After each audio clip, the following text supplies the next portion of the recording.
Hi guys, welcome to How to Solutions YouTube channel. In today's video, I'm going to show you how you can fix Instagram collaboration option not showing. Before getting into this video, must subscribe to our YouTube channel and click on the bell icon. So the first step you need to do is to open Play Store and then you need to search for the Instagram, and if there is an update, you simply need to update your Instagram application.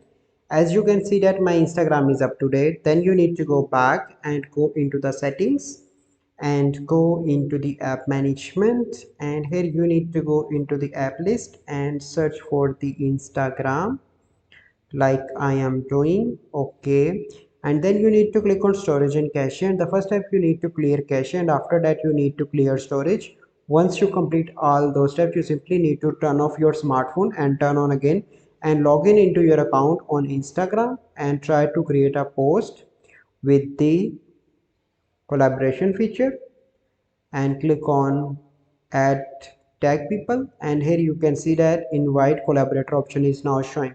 So this is the process by which you can fix Instagram collaboration option not showing. I hope you find this video helpful. If you find this video helpful, must like this video, subscribe to our YouTube channel for future videos. Well, see you in the next video. Thank you, have a good day.